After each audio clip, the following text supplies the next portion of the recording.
We are live, man. What's good, everybody? Welcome into the Bluebloods official podcast of FCS Football Central on SI. Myself, joined by my guy, Coach Leroy Frederick. And, Coach, you know what today is, man? It's overreaction season. And, man, we got a whole lot to talk about. We didn't get to do a preview episode, Coach. Just to let you know, on the website, 12-2 in the picks this week.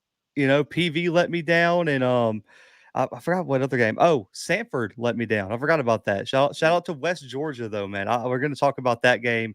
A massive, massive win for them. But, Coach, let me check in with you, man. How we feeling today? Man, had a great day today, man. Had some things go right. Lifted off the shoulders. Excited about today's show, even though we may be a little quick and maybe not as dirty as we want to get. But I also feel like we probably should find us a lawyer and have a talk with Dr. Pepper, and we'll explain that later in the show. I'm sure at some point. But hey, Blue Bloods, Coach's Corner, the lounge, loving it, man. Ready for the season, baby. It's here. Coach, I mean, where to even start with this week, man? I mean, guys, I see someone in the chat, man. We had to start a little bit early. Coach got to be out of here, get back to the field for practice. Coach, let's start here, man. The Thursday night game everyone wants to talk about. Colorado, North Dakota State.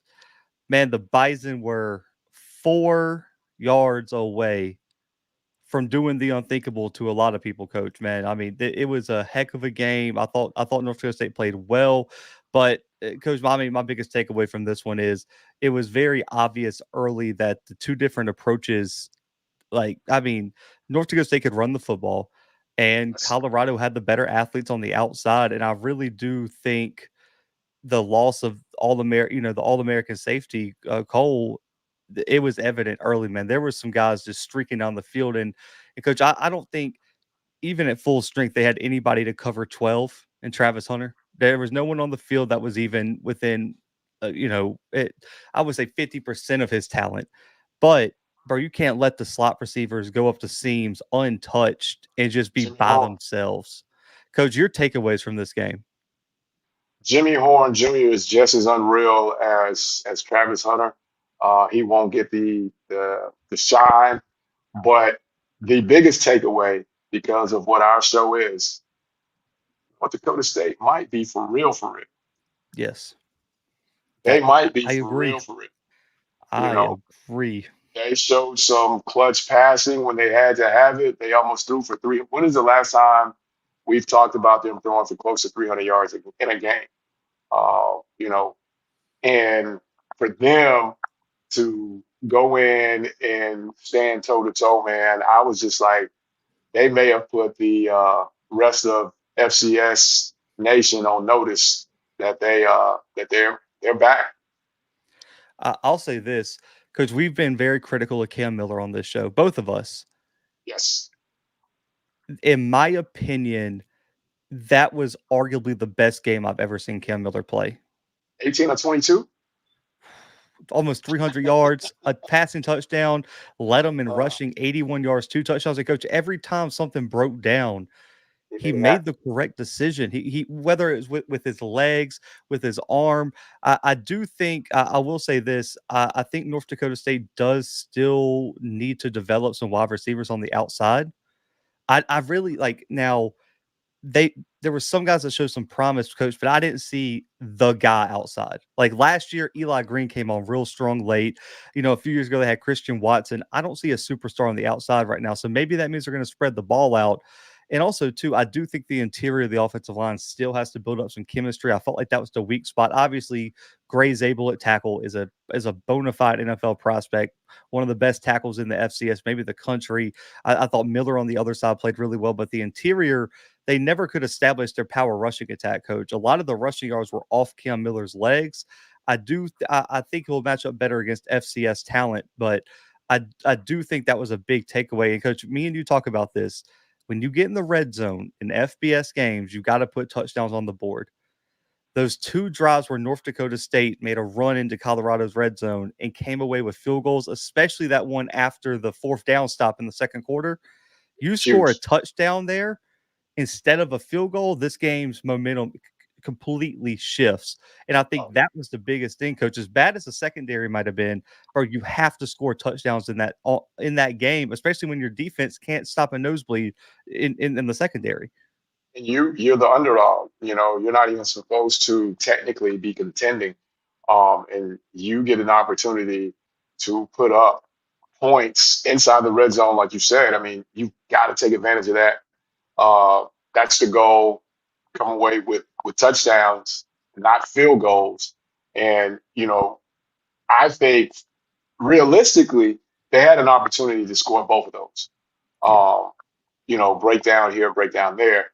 But if they score both of those, this whole narrative is completely different because I think at that point it would have got out of hand because the other side would have immediately, I think, broke in case of emergency. You know how we always talk about that glass right there, and then you got to break it to pull. I think that's what happens if they score both of those. But even late, you know, you gotta have a Travis Hunter ESPY award winning catch to win. And that's when, one of my biggest takeaways, like I said, you take away that miracle catch and North Dakota State is right back to being talked about as being North Dakota State. And I think this will be the last time if a school can avoid scheduling them as a Power Five, Power Four, uh, they won't get any more of those games. Last thing, coach, I know we got to move a little bit quicker through this episode. I want to talk about that last drive for Colorado, where supposedly this is what was reported. Shador audibled into a deep pass with like a minute 30 left. North Dakota State's only got one timeout, and him missing the pass gave North Dakota State the ball back to make a run and come 4 yards away from pulling off the upset.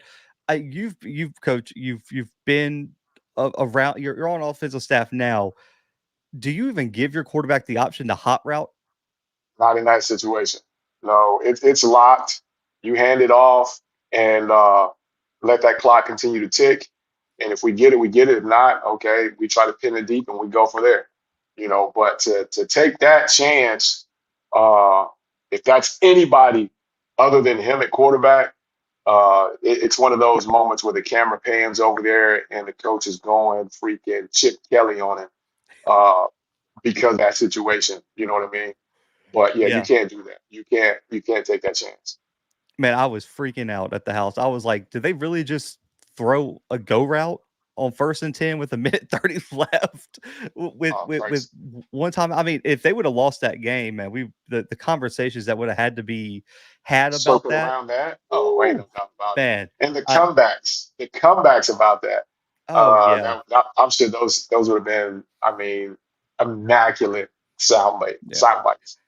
It was a great job on North Dakota State, man. I was really impressed with them. I know they didn't come away with the win, but man, I love it. And real quick, coach, man, 2 Thursday night games. I just want to quickly touch on Villanova over Youngstown State. First top 25 game of the year, coach, at the FCS level. Villanova comes away with the win. Connor Watkins, 240 rushing yards at the quarter, or 240 rushing yards for the Wildcats, 107 from Watkins, 2 rushing touchdowns. He averaged over 10 yards per carry. And coach Isaiah Ragland emerges as the number one running back, 65 rushing yards on only 7 carries, had a touchdown.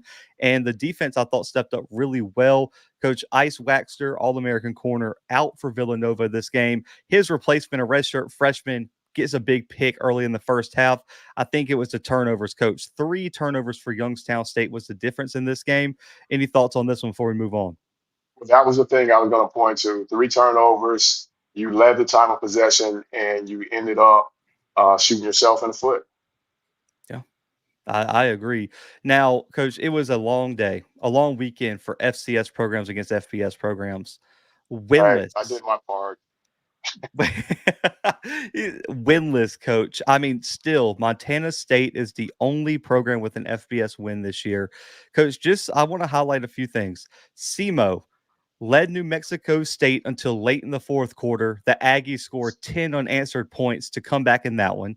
Central Arkansas lost on a last second receiving touchdown that was dropped. They somehow review it, Call it a catch anyway. They lose because of that. Shunderick Powell had an amazing game. David Walker proved why he's the #1 FCS NFL draft prospect in that one. Coach Shunderick Powell 176 and 2 touchdowns in that game.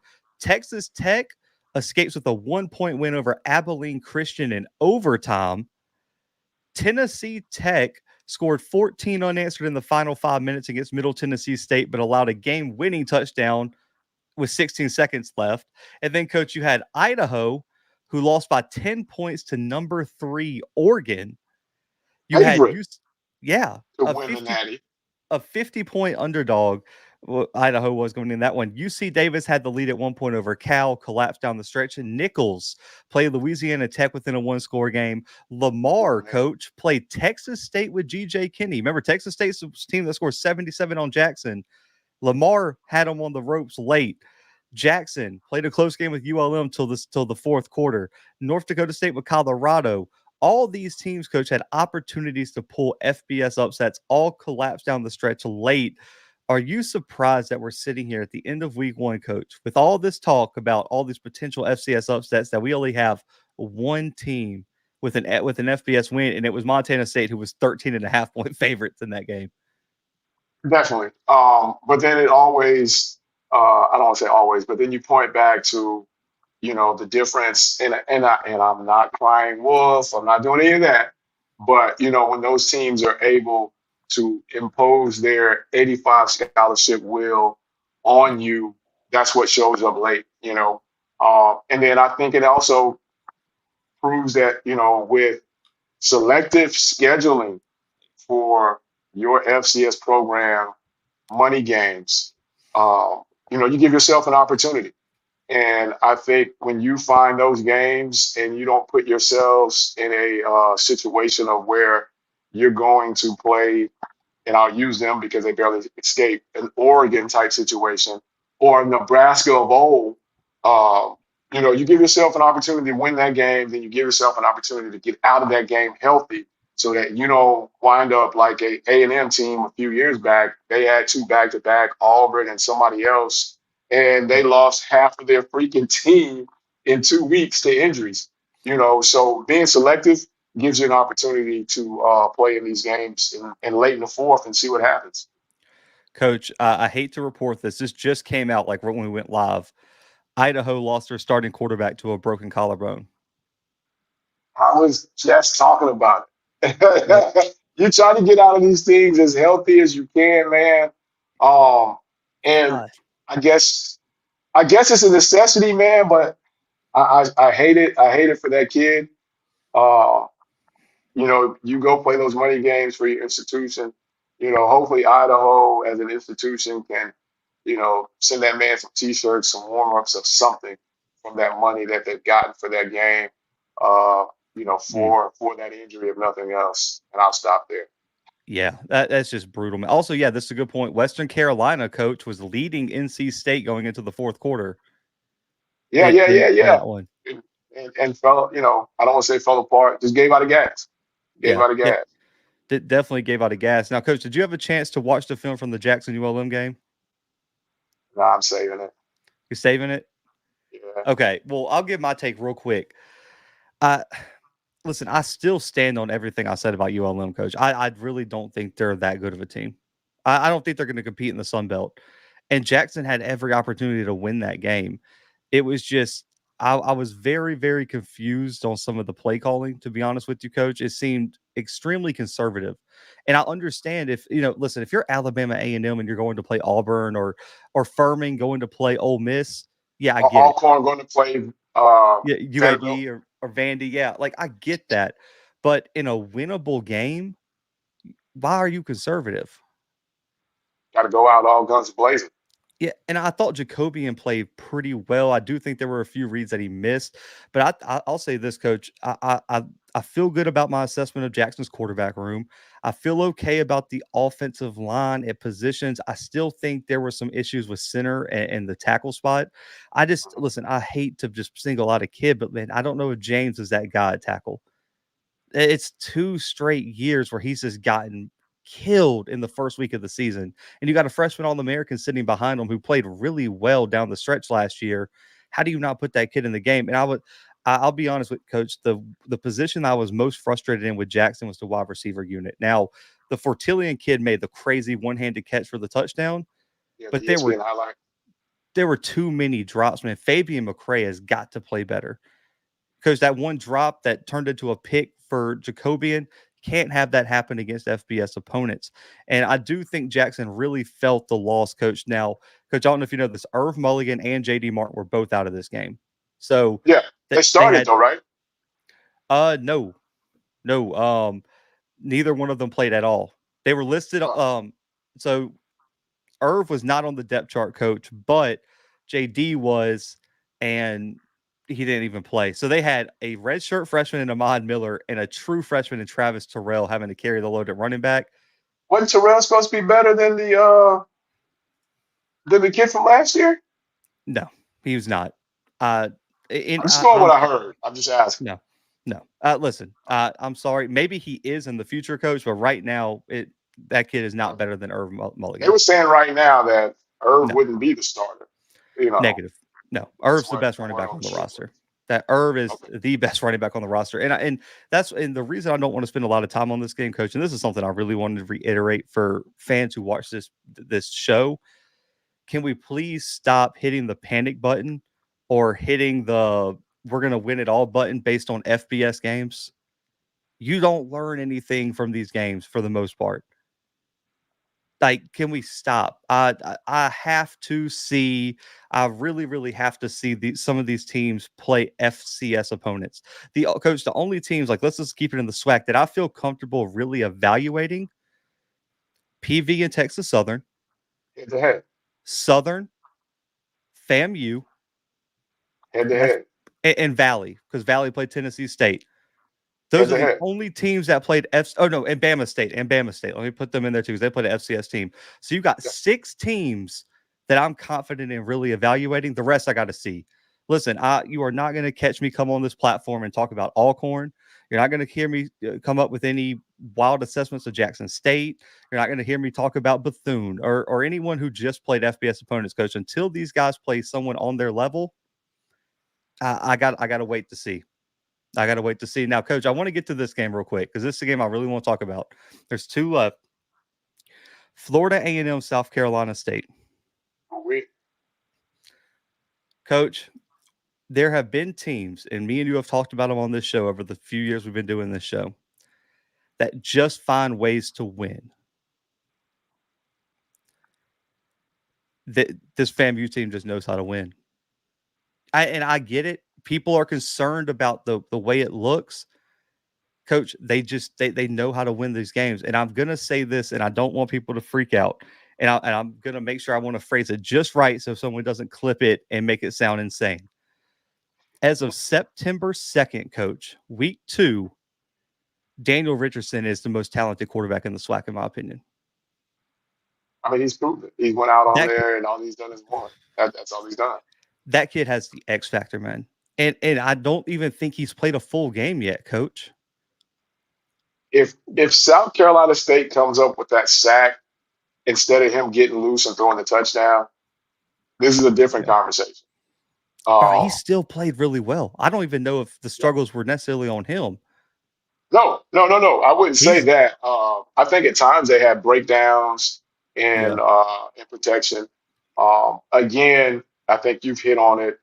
They ran for 133, yep, but it wasn't like just a dominating 133. A lot of yeah, that was kind of, I think, was breakdowns and like you said, as far as coverage and him getting out of the pockets, that kind of stuff, bounce runs, those types of yeah, things. Uh, but you have one team that's veteran laden, believe they are that team, and then you have one team that's young, that's trying to prove. yep. And again, for the second week in a row, one They team find didn't it. panic. They didn't Mhm. panic. They just believe that they're going to win there. Yeah, Uh, and I like it. That's an impressive deal because at one point in time, it didn't look so good. no, And, for them to hold it together offensively, come up with timely sacks defensively, you have to tip your hat to him.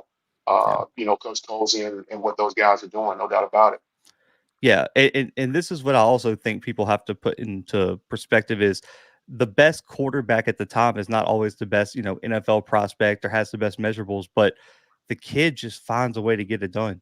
And even when, because I think there was a lull here, coach. It was kind of a lull in the first game too. Like that first to second half of the second quarter, Richardson just seemed uncomfortable. He came out in this game and didn't look comfortable, but it seems like once he finds his rhythm in a game, he just blacks out and he's making the plays. Coach, back to back weeks, 250 plus yards passing, multiple touchdowns. I thought the run game looked better. I still think with FAM, coach, I'm still a little bit concerned about the offensive line. I don't think it's looked as dominant as it was last year. I still think they're trying to find their identity there. I still think they're trying to find some sort of defensive identity. I really do. I think they're still trying to find it. I thought they did okay against the pass. I thought run defense was again a little bit shaky, but bro, here's what I told someone about this game, coach. There was one team in South Carolina State that had new staff, new coach, new players all playing together at one. And as good as Chinnisberry may have looked week in game one, coach, this building a culture, a winning culture takes time. You have to learn how to win as a team. No doubt.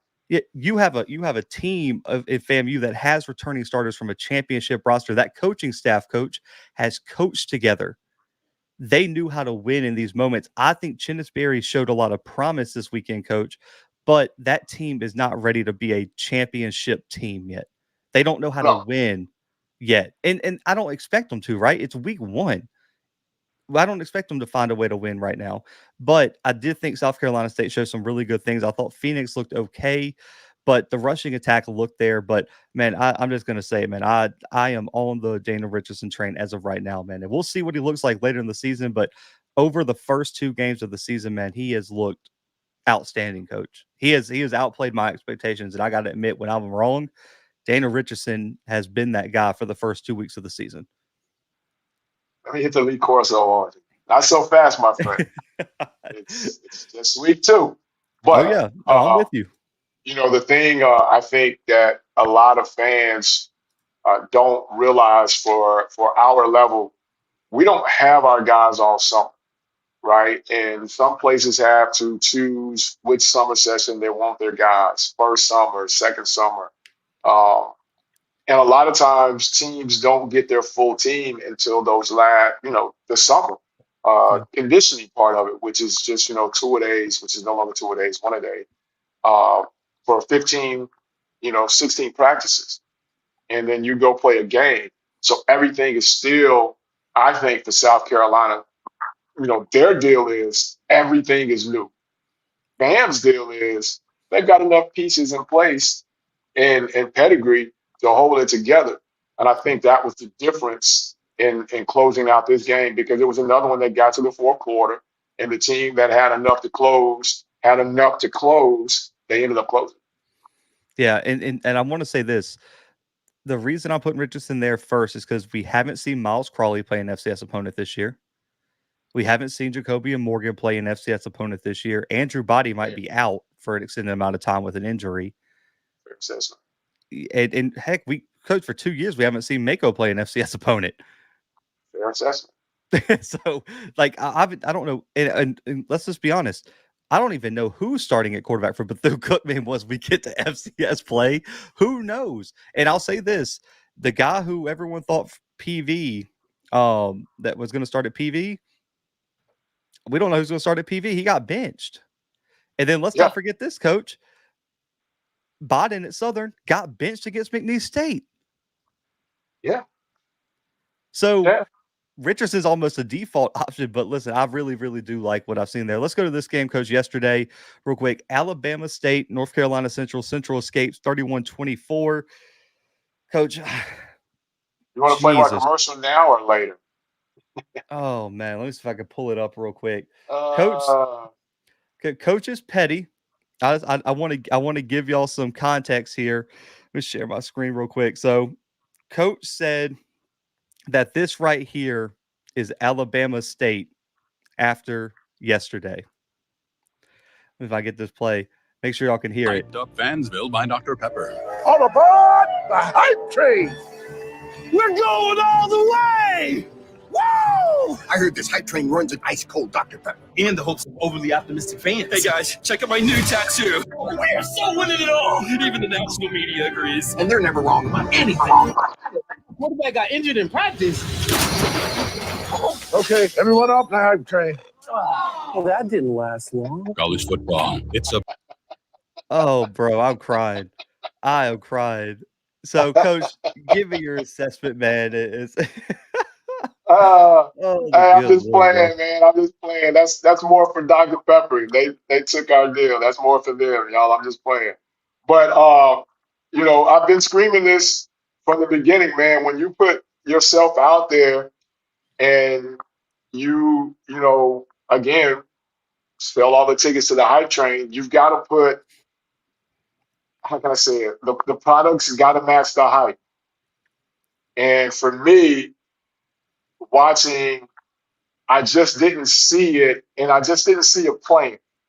Never questioning what anybody else is doing. College shirts, man, everybody has a different angle. Everybody's at different, I'm not at their practice. I don't know what they do. But, I just didn't get the rolled out plan for the team from Alabama. Maybe you did. I didn't. And I think the later it went, the more it just kind of unraveled, if that makes sense. And, they've got some decisions to make. I'm trying to get to the numbers because, I think that kind of tells the tale. Also, if I can get back to my notes, you made me knock my thing over. I knew it was coming and I couldn't stop laughing. But, they've got to decide what they want to do. They were less than stellar in the pass game. And if they're going to sell it out and do what they did last year and just say, hey, we're going to go a version of the wing tee, then do that if that best suits your team. And I think right now the identity is just not there. Yeah. Listen, you had to give the political answer. They looked atrocious. I mean, and especially if Andrew is actually hurt, which some reports have come out that he might miss extended amount of time. Dude, if you got to roll with Jonah O'Brien, Coach, I don't know if they're favorited to beat Miles. That's next week, right? Yeah. Ooh. I don't know if they're going to beat Sanford. That's going to be a tough uphill deal. I mean, Coach, just a morale.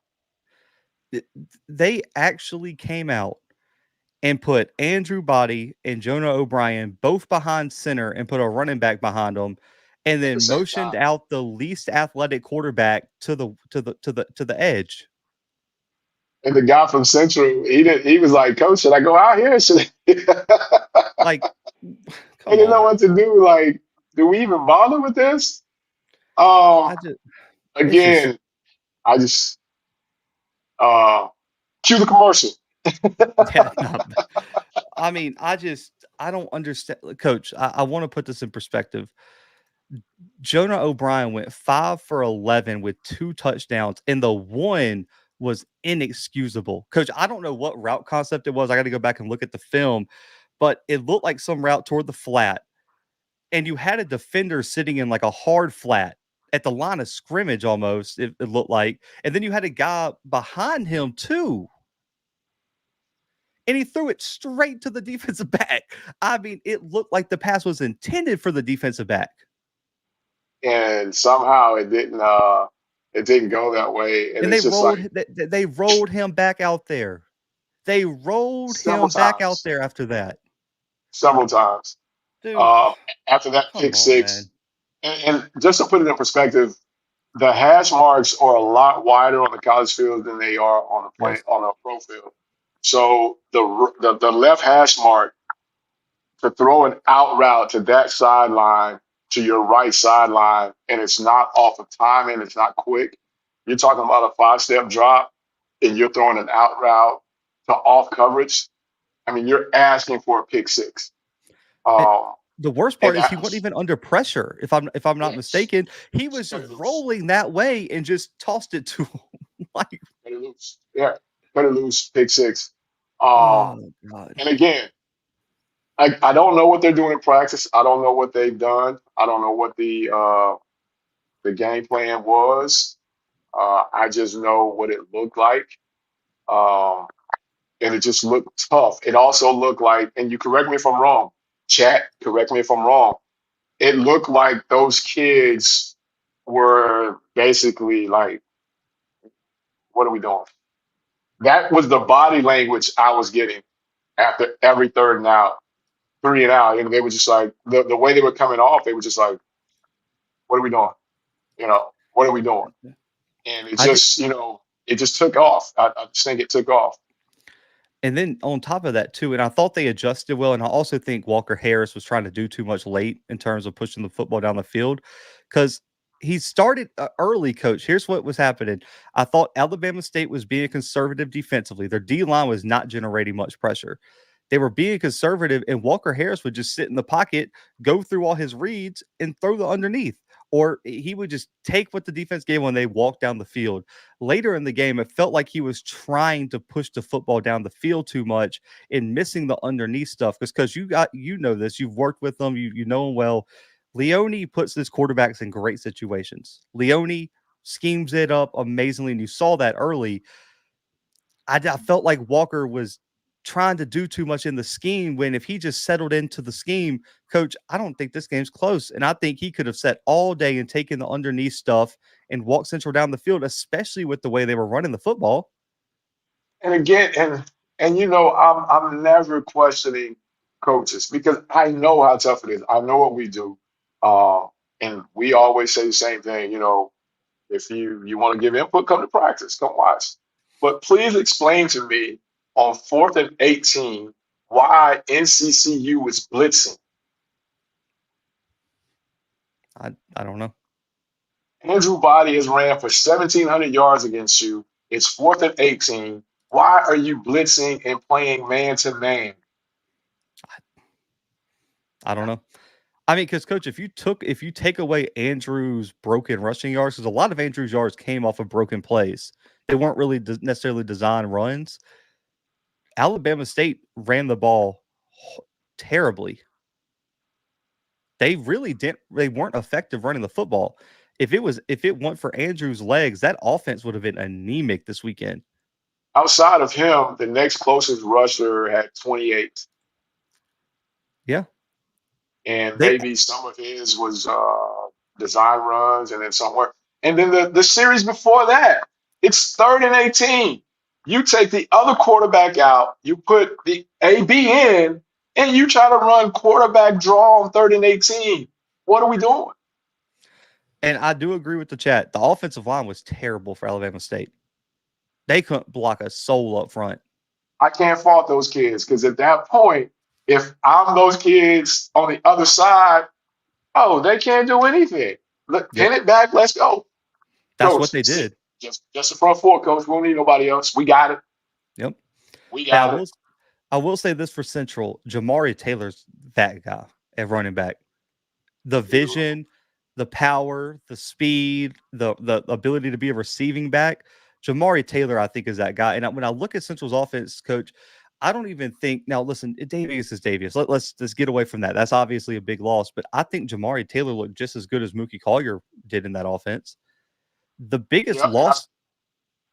Go ahead. I'm sorry. Oh, the biggest loss, in my opinion, for Central's offense was the loss of Devin Smith, who went to Villanova. He was their deep threat, and I think Walker was trying to push the football down the field, and I don't think they had anybody who could stretch the field vertically all the time. And that's what I was they going were to say. missing. They don't have that. And, for right now, I think they have to build off those two running backs, those two kids, because they're good enough to do it. And I think if they get going like they did, that's going to help the quarterback out to be able to, until those younger guys figure it out, it's going to help them to be able to put those guys in the right places when he is pushing the ball down the field because you're running the ball so well. And, Matt will figure that out, no doubt about it. But, there was just some puzzling things going on that I just did not understand. from just the outside looking in. And it's always the outside looking in. It's always hindsight being 2020. But hindsight being 2020 for me is if you're trying to win the game, you get in late, you got to go with what's hot. And I don't think they went with what was hot. I think they just had hey, he's going to play X amount of plays. He's going to play X amount of plays. However it comes up on the play sheet is how it comes up on the play sheet. Never mind the game. So it's almost like they were calling with their head down. So now, if AB is hurt, this is going to be really interesting going into next week. Yeah, the word on the street is that he could be out for an extended amount of time with a hand injury. So I'm not going to report any news. I haven't necessarily confirmed it with his family or anything, but the word on the street is he might be out for an extended amount of time, which means they might have to roll with O'Brien for the foreseeable future, which I think is going to cause massive problems if he's not back by the majority of conference play starts. And I do agree, Coach. I mean, we'll come back to it. We'll come back to it because we got to get out of here. Nothing against that kid, but cue him a commercial. Good Lord, man. I do want to say this real quick, Coach, before we get out of here. West Georgia, man. Coach, we had head coach Joel Taylor on the show. He told us to look out for him. The first game of their FCS tenure, they get a win over Sanford, Coach. They outscored the Bulldogs 12-0 in the fourth quarter, had a double-digit lead at halftime. Ole Miss transfer Davin Winder, 271 passing yards, Coach, 58 rushing yards, 3 total touchdowns. Former 4-star wide receiver Carmelo English had a big game, 108 receiving yards in his debut. Man, you got to give West Georgia some credit, man, to come in here and beat a dark horse contender in the SoCon in Sanford. Man, shout out to Coach Joel Taylor, man. Congrats to him. Yep, and he told us on that episode, man, that they were going to put on a good show, have a good product, and he did just that. And again, he's got a great setup. Glad those guys have moved up and making the transition. So it'll be interesting to see how they continue to plug along. But I already know what the spotlight game of the week next week is. So what's that? Me and you have to behind the scenes. We're gonna have to see what goes on in that battle for Alabama, because I just and yeah, we got to get out of here. But that situation is only getting hotter by the moment, especially waiting on the news to see what's going on with the kid. I hate it. I hope it's not what the initial reports are coming out. He fought so hard to get back from the other injury, so I hope that's not it. But if it is and he has to miss a couple weeks, I want to see. They're going to give refunds for those guys that bought the tickets to get on that train.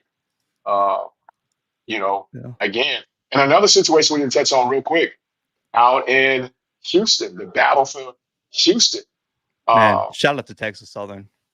Shout out to Coach Dishman. I watched that one as well.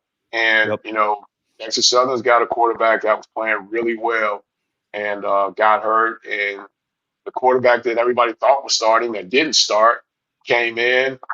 Shout out to that kid for not having an attitude. Came out there on the field, played ball, kept his team where it needed to be, and they pulled a big win. So the team that was circled at the top took one early. So, my thing is Paris says refund due. Hey, you know who we really need to give a shout out to? I don't know if he's watching. Timothy Rosario picked Texas Southern to finish like third in the West and said they were going to beat PV and said Texas Southern was going to be the sleeper in the SWAC. And look at what happened week 1. Shout out to our guy Timothy, man.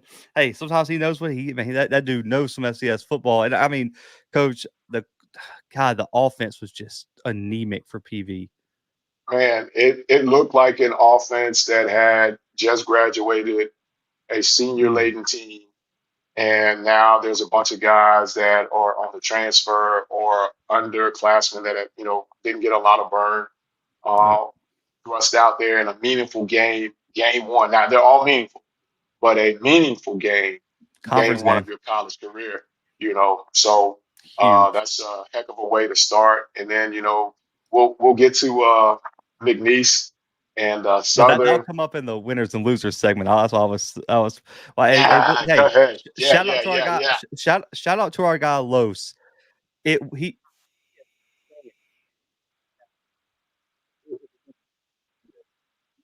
credits, man. Shout out to Los for that. But coach, the Citadel also wins their first game under head coach Maurice Drayton over Charleston Southern, man. So shout out to the Citadel for getting a win Yeah. under that staff. And man, I love to see it. Now, coach, give me your biggest winner for week 1. Man, we just touched on it, man. And they're on our side. I hate it. And, they've given it to me the last 2 years. But, shout out to Texas Southern, Coach Dishman, to go on the road. I think this is the first time they've won that game in a decade, if I'm not mistaken. And to go in there and do it in that fashion, uh, I think in a game that was never really in question after the second quarter, and have the lights turned out on them. So I heard. Shout out to those guys. Coach, they held them without an offensive touchdown for the first time since 2003. It's a long time ago. Yep. I mean, just insane. And listen, KJ Cooper, I don't know where he would rank in the SWAC, man, but he just made the plays. Just made the plays, man. So shout out to him. I think the biggest winner, I think I would have to go West Georgia just because of the momentum they got for that program. My biggest loser is Southern. Southern is the biggest loser. Coach, they lost to a team that hasn't won a game on the field in like a year and a half. And they lose the game because of special teams. And your head coach was the freaking special teams coordinator. You go ahead, bro. I'm so frustrated. Mine is the same. And then, that's 1A, and then 1B was Sacred Heart. Oh yeah. You know what? Not Shout out to Delaware State. The first D1 win in like a year. Shout out D State, ain't no doubt. Thugs down, Sacred Heart. Not too long ago removed from playoff contention, playoff team, and this one is one of those deals where we're going to really see what they're made of, and if they can get off the mat. Southern, just in the fashion that they lost to me, and then you wait and I hate it again. I'm not criticizing, but I hate it when you get to a certain point in a game and then you throw someone in and say, "Hey, go save us." And I think that's that was the feel that I got when they threw the kid in the game, quarterback, and at that point in the game, to me, you got to go with what's been there. It wasn't like it was getting out of hand. The game was still within reach until you had that special teams blunder, which I thought was going to really cost them, which it did.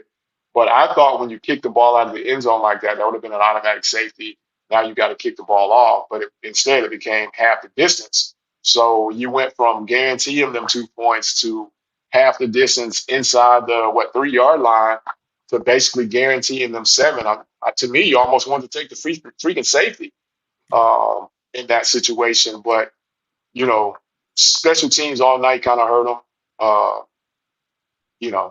Love to see it, love to hate it. But, those are my two. I'll leave it there. Coach, they lost with Clifton McDowell going 1 for 4 for 28 yards.